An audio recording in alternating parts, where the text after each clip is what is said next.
दोस्तों एआई का इस्तेमाल लोगों के लिए एकदम साधारण हो गया है। हर व्यक्ति तस्वीर बनाने से लेकर सवाल पूछने तक एआई का इस्तेमाल कर रहा है।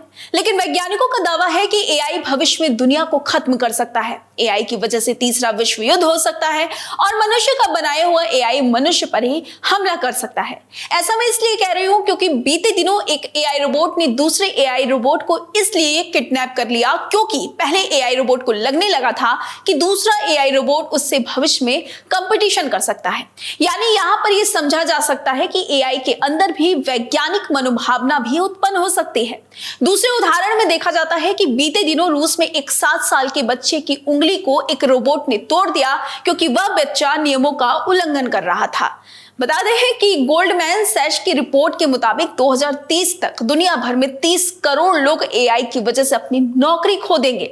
जिस तरीके से हम दिन प्रतिदिन एआई पर निर्भर होते जा रहे हैं वो एक बड़े खतरे का संकेत दे रहा है। ऐसे में सबसे बड़ा सवाल यह है कि जिस तरीके से एआई पर हम निर्भर हो रहे हैं, क्या अगला विश्व युद्ध सैनिकों की जगह एआई लड़ेगा? क्या हम जिस तरीके से आज मोबाइल फोन के बिना अब अपने जीवन को सरवाइव करने की कल्पना नहीं कर सकते, क्या हम इंसान मोबाइल फोन की तरह ही अब एआई पर निर्भर होंगे?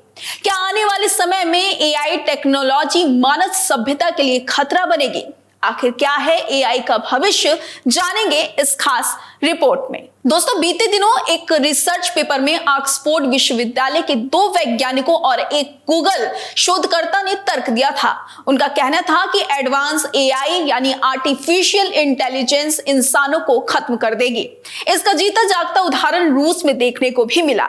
रूस की राजधानी मॉस्को में आज से तकरीबन 2 साल पहले शतरंज का एक मुकाबला चल रहा था। इस दौरान एक रोबोट ने एक 7 साल के बच्चे की उंगली तोड़ दी। रूस के एक अखबार की रिपोर्ट में इस घटना की जानकारी भी दी गई। सोशल मीडिया पर शेयर किए गए एक वीडियो में रोबोट और बच्चे के बीच शतरंज के मुकाबले को देखा जा सकता है।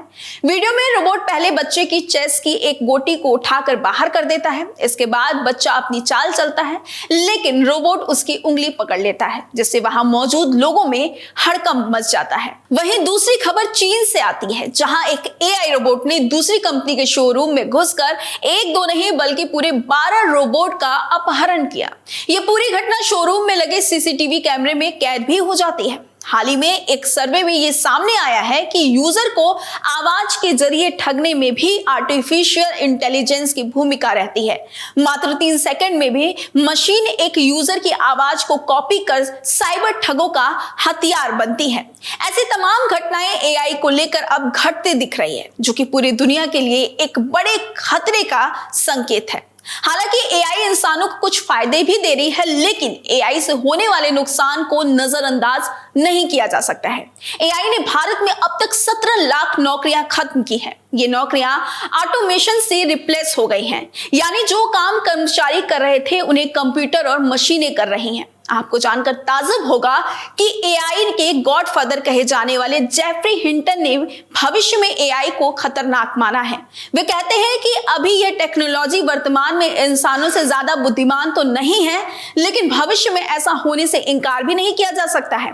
आज बाजार में ऐसे एआई युक्त रोबोट आ चुके हैं जो ऑफिस में फाइलें भी निपटा सकते हैं, बॉस बनकर आपको निर्देशित भी कर सकते हैं, वकील की तरह अदालतों में केस भी लड़ सकते हैं, जज बनकर फैसले भी सुना सकते हैं, आर्किटेक्ट बनकर एक बिल्डिंग की डिजाइन भी बना सकते हैं। मतलब ऐसा कोई भी क्षेत्र नहीं बचा है जहां एआई ना पहुंच पाया हो। अब जरा कल्पना कीजिए कि ये एआई आने वाले समय में अगर इंसानों के कंट्रोल से बाहर निकल गया तो क्या होगा। बहरहाल वर्तमान समय में एआई का इस्तेमाल बहुत सारे क्षेत्रों में किया जा रहा है, पर इसका भविष्य बहुत खतरनाक हो सकता है अगर इसका उपयोग गलत हाथों में चला गया। फिलहाल आपका इस मामले पर क्या कहना है, आप मुझे कमेंट कर जरूर बताइएगा। वीडियो अच्छी लगी हो तो लाइक और शेयर जरूर कर दीजिएगा। अपना ख्याल रखिएगा। बहुत बहुत धन्यवाद।